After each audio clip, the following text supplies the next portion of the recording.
What's up, guys and gals? How you doing today? Roy from Roy's Customs. I wanted to go over my GM code reader. It's basically an OBD1 tester for your vehicle, older vehicles computer, or PCM or ECM. It depends on who you are and what you want to call it, but they're all the same thing. This one actually has the ABS and the ECM tester. It's pretty basic. It comes with an instruction book, and it's actually pretty simple to follow, but I'm going to explain it to you a little bit. I'm going to show you how it works and stuff so that you get a good idea of what you're getting into. If you get an older vehicle like me, I've got this old S10. You know, I like working on older cars. I like working on all cars, but anyways, it's pretty basically here. You have your book. The book tells you what codes are what. This is the code section. This tells you what each code means. And this page actually tells you how you get your codes. You have one blink, a pause, and then two blinks, and then that's code 12. That is going to be your first and most basic code you're going to get. That is going to be the first one. That's going to tell you that the diagnostic system is working. Anyways, you get blink blink, pause, blink blink. That's going to be code 22. And code 22, you look it up and it says, oh, throttle position sensor signal voltage is low. Okay, well, it tells you what to look for. Throttle position sensor. Okay, well, okay, maybe it's bad. So, and it's probably bad if it tells you the signal is low. So you replace your throttle position sensor, and then everything should be hunky-dory again. But you have to pay attention to your service engine soon light. You have to pay attention to what it's doing. Now, if it was going from code 12, there would be kind of a long pause, and then it would start with the next code. That's why if you see the blink, pause, blink, blink, there'll be a pause, a long pause, before the next code comes out. Now, if all you're getting over and over is code 12, blink, blink, or blink, space, blink, blink, or pause, blink, pause, blink, blink, that is code 12. And if that's all you're getting, then your system is fine. Then it's probably mechanical or something, some kind of a silly vacuum leak or something silly that is not registered to the computer. But anyways, that's the basics, and we're of the book and of this, and we're going to show you here. I'm going to go ahead and I'm going to head on over in here, and I'm just going to show you how to hook this up and how to read the codes and stuff. So come along with me. After you've read your instructions and you know pretty much what you're looking for to diagnose whatever problems there are, you need to make sure the setting is on ECM. A lot of the older cars really didn't have ABS, so I'm not really sure why the ABS is actually an option on this, but some of the old cars did actually have ABS. So this actually has ABS, and it has for your PCM. What you want to do is, this will only go in one way. It is designed so it only goes in one way. You plug it in to your tester port, which will usually be under the dash somewhere. Like on my S10, it's right here. On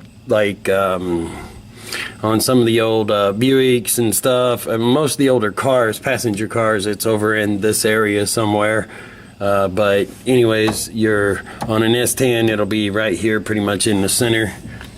So after you get it plugged in, you will actually have to turn the key on, and it will blink. Okay, There was one, pause, 1, 2, 1, pause.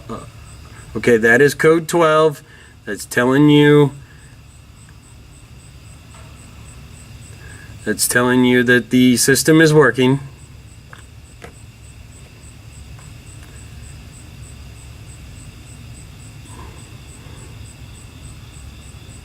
Okay, that's the only code I'm getting. It's code 12. Oh, I know what's happened here. I actually had the battery unplugged so that I could actually do some welding, so that we could do some welding on the exhaust. But anyways, code 12 means that your diagnostic system is working fine. It's going to be whatever blink, one blink, and then a pause, and then blink, blink is going to be code 12. Now, as you go up higher, there'll be code 20. It'll be blink, blink, pause, blink, blink, code 22. But anyways, I had done a diagnostics on this after I had actually got it. After I'd actually got my OBD tester. And I came up with a map sensor, bad map sensor, bad EGR.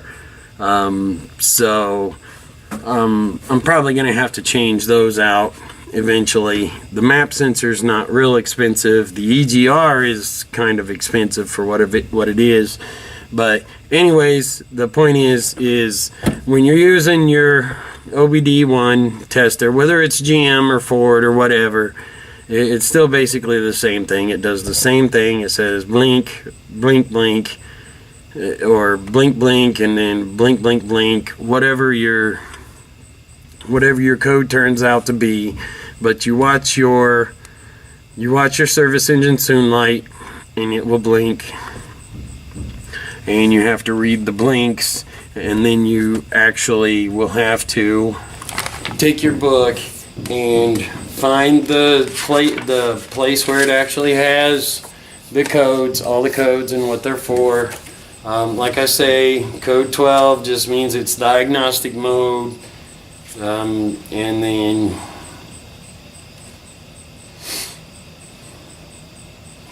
that just means that everything's fine. It just means it's working if you don't get any other codes after that. But like I said, mine was actually, I can't really remember what it was, but it was actually the map sensor. Oh, it's code 31. But actually, code 31 can actually be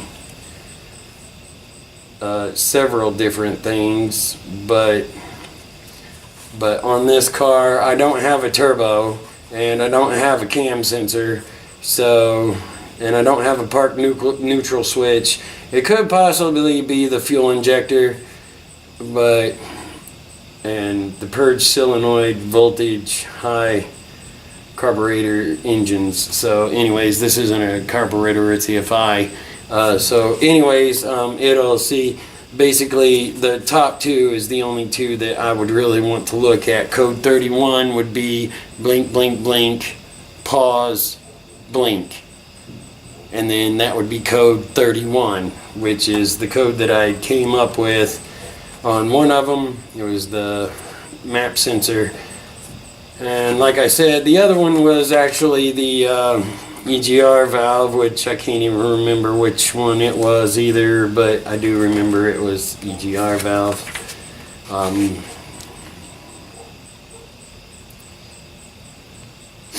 So anyways, basically using this, this thing pretty much tells you how to use it, but it actually is nice to have a little insight into it before you actually even go get one. They're like 30 some bucks. It's not a big deal. It's a handy tool to have just in case there's something that you can't really figure out. At least you've got it. There you go.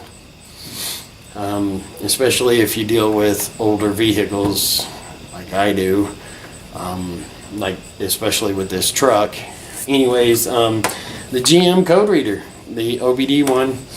And this one is actually for the ECM or the ABS.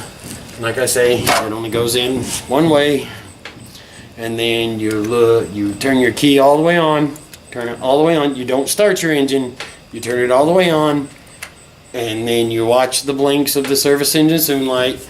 Code 12 is usually going to be the first one that comes up, and if that's the only one you're getting, then you have to look at something else. It may be something mechanical, it may be something, you know, something that, well, apparently is not censored by the computer, so you have to kind of look at your repair manual.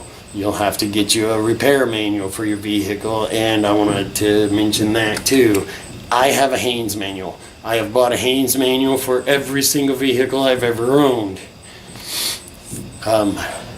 The thing is when you do stuff yourself, you may not always remember a process. I mean, you know what I mean. You may not always remember a process of how something's done. So it's nice to have that book for a reminder, and it's also nice to have torque specs.